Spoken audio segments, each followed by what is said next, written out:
I'm Susan Benson and I'm the archivist at Barrow Archives Centre, which is based in Barrow Library. Barrow is known for shipbuilding and for steel making.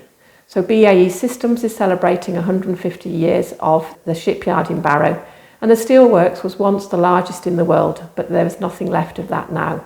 But there is also a history of flying machines in the town. His Majesty's Airship No. 1 was built by Vickers, Sons and Maxim in a shed on Cavendish Dock. It was the first British rigid airship to be built and was built to compete with the German airship programme led by the German Count Ferdinand von Zeppelin. In 1908, Captain Reginald Bacon of the Royal Navy and Director of Naval Ordnance had recommended that the Navy should acquire an airship. £35,000 was granted, and the following year, in 1909, Vickers, Sons and Maxim tendered £28,000, but this was not to include the gas bags or the outer cover.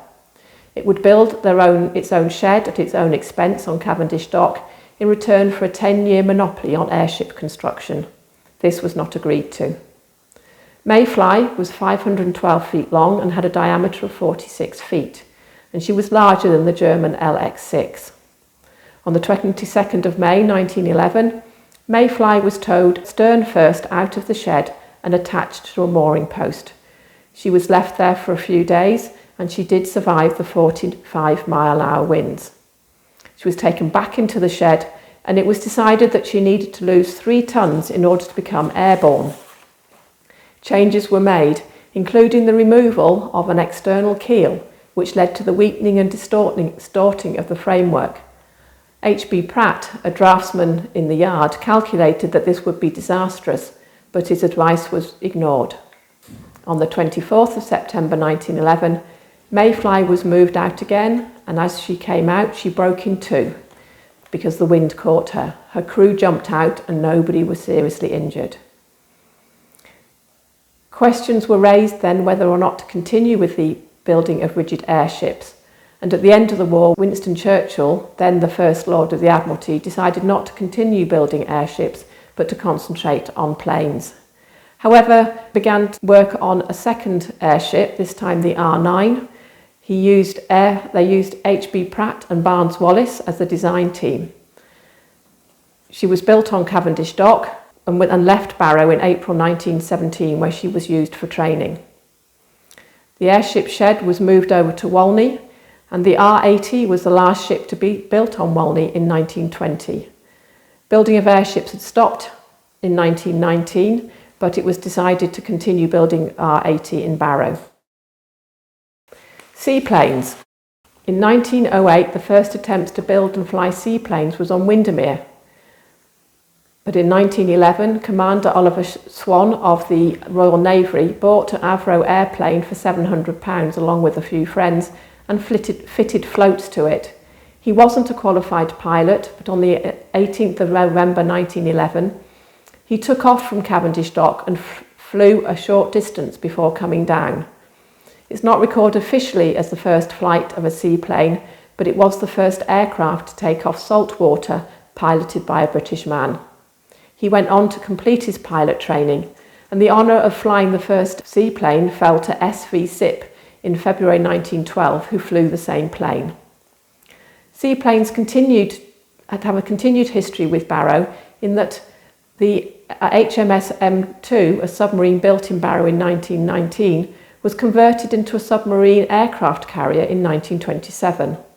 A small biplane replaced the gun. A hydraulic catapult was fitted to the submarine so that the plane could take off from the deck. The idea was it would be a scout, so the plane would fly off the submarine in front of the convoy that it was with. Unfortunately, the M2 sank on the 26th of January 1932 in West Bay, Dorset, when it was taking part in an exercise. All the crew, 60 men, were killed. It was thought that water had entered the hangar, causing the submarine to sink, because when they dived to find the plane and the submarine, the plane was still on board. This led to the Royal Navy abandoning submarine-launched aircraft, although other navies continued with this. Japan, for example, produced 42 submarine aircraft carriers before and during the Second World War. Sir Alan Cobham, who was a member of the Royal Flying Corps in the First World War, was a pioneer of long-distance flying. In 1921, he undertook a 5,000-mile air tour of Europe, visiting 17 cities in 3 weeks. In 1925 to 26, he flew from London to Cape Town and back. And on the 30th of June 1926, he flew to Melbourne in Australia, where he was met by 60,000 people.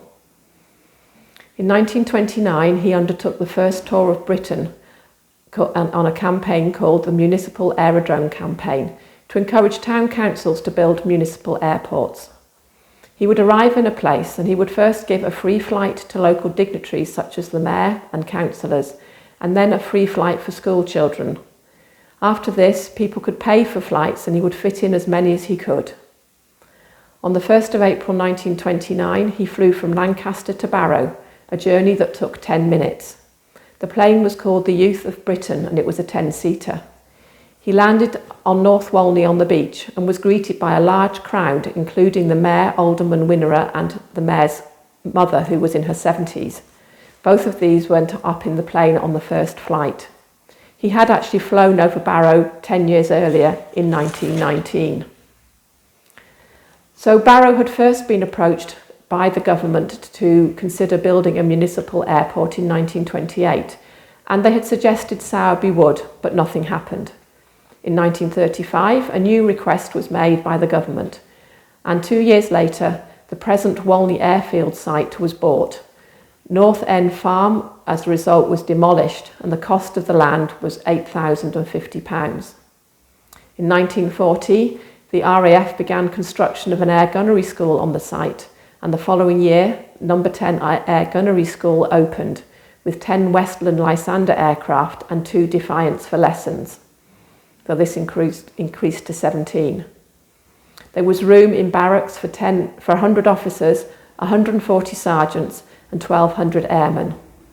On the 1st of December 1941, the school moved to Stranraer, and the one there was moved to Barrow. There was intensive training for wireless operators and for air gunners.